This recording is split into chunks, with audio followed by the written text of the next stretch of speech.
That is Mr. Brown's brilliant slogan for his economic policy. Prudence for a purpose. Prudence is the budget, the use of money, the inputs, and purpose is what it's about, the outcomes. By that standard, by the standard of purpose, New Labour in government is a failure. The purpose was, inspired by values of social justice, to break with the Thatcherite legacy of reckless inequality.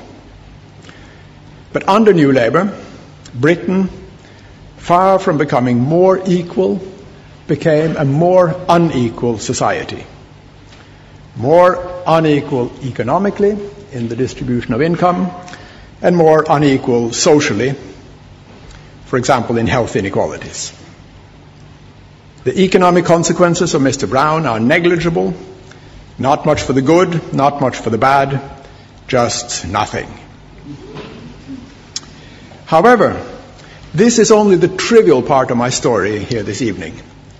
What I'm really here to talk about is why. And that will shift my attention very quickly from questions of this or that government to questions of the Constitution.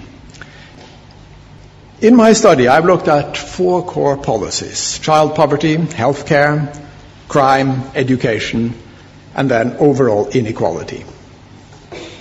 The assessment is on the government's own terms, prudence for a purpose. I've used the best available independent research and evidence, and I've looked mainly at the good years, from 1997 to 2007. So inputs then. The story is very good. Mr. Brown, as Chancellor, was a master of the budget. More money was put into priority policy areas. More public investment. Public investments went up. And new policy instruments were put to use. But then again, nothing or next to nothing follows through to results in outcomes. Let me say a few things about child poverty, Mr. Brown's flagship policy. This is a picture of what happened. That is the percentage of children living in households in poverty. Now, what that picture basically shows is nothing. I mean, basically nothing. It remains that about a third of children in Britain live in poverty. Now, there are some small movements up and down on that chart, but basically this picture shows nothing. Of the small movements, what happened was that a long upwards trend in the rate of child poverty came to an end in 1994, 3 years before New Labour came to power. Then the rate started to edge downwards, and that's when New Labour came in. And then, after Mr. Brown introduced tax credits, the new instrument to combat child poverty, the rates of child poverty again increased. They should, of course, have decreased, but they increased. And the reason for that was that underlying income inequality then shifted towards increasing inequality, and the policies that were in place were not capable of protecting children against the fallout from increasing underlying inequality. That was exactly the story during the 1980s. Children were not protected, and they are still not protected. In crime, after the new money was put in, a long trend of falling rates of crime was interrupted, and the level of crime stabilized. Only in education is there some success. Here, long-term trends of improvements in educational results were maintained and not interrupted or lost. Now, that's not much of a success, but at least it's not outright failure. It was at poor value for money. Here also productivity declined. And again, inequalities persisted. All in all then, in individual policies, nothing or next to nothing. follows through. And in the overall purpose of breaking the back of inequality and introducing a melody of social justice, nothing, absolutely nothing. So the question then is why? And the answer to that is extremely difficult and paradoxical, because this was a government that should have succeeded. It had everything. It had power, it had money to work with from economic growth, it had mandate, it had vision, it had ambition, it had activism, it had sincerity, everything. And it was a competent government. There is here a real tragedy in the Greek meaning. The gods gave the ladies and gentlemen of the new Labour government everything they could want and dream of and ask for.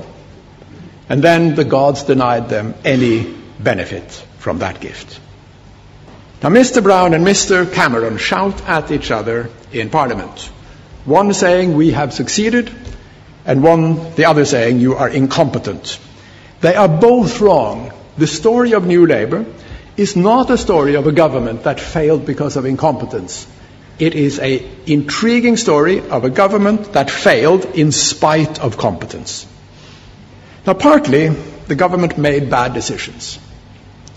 On child poverty, they used the wrong instruments and they did not put enough money in. They were warned early. In the NHS, much too much money was put in much too quickly and with much too much political spin. On health and crime, preventive policies were neglected and everything was invested in reactive and controlling measures. So there were policy mistakes, and there is much to learn from them. But even that is not much of an explanation, because we have to ask, why did a competent government mess it up for itself with bad decisions? And the deeper explanation then lies in the system of governance and in the Constitution. Now, in looking into government policies in detail, as I've done here, it quickly becomes visible how extremely centralized the British system of government now is. Everything is decided in and run from Downing Street. The rest of the country, and that includes Parliament, is on the receiving end, more under command than in partnership. Now, the absence of mobilizing policies in this review is legion. The population was not mobilized politically to rid the nation of the shame of child poverty and to repay its debt to its children. The professions in healthcare and schools were not rallied and encouraged. Neighborhoods were not mobilized against the scourge of antisocial behavior. People were not mobilized to take care of their health. The government commanded, and everyone else was controlled. New Labour, for all its showmanship and spin, neglected the art of leadership, in particular inside the vast apparatus of government. During the last 30 years or so, the British Constitution has been drastically reshaped. Mr. Blair and Mr. Brown inherited Mrs. Thatcher's centralization. Had they broken with that legacy, they may have succeeded. Instead, they slipped into continuing it and, inadvertently perhaps, undermined their own cause and condemned themselves to ever more effort for ever less gain. If New Labour, with all the gods gave them in 1997, could not rule, then no government in this country can. Let me therefore conclude this evening by offering you Professor Ringen's agenda for constitutional reform. First, restore the House of Commons as the central political authority in British democracy. Second, reinvent local democracy. And it needs to be reinvented. As it is, Britain just does not have proper local units to devolve power to. And third, straighten out political funding and the way we pay for politics. My recipe is the following. Make all political funding public. Ban all donations from individuals, businesses, and unions, and distribute public money as vouchers to voters for them to give to their party of choice or to throw away.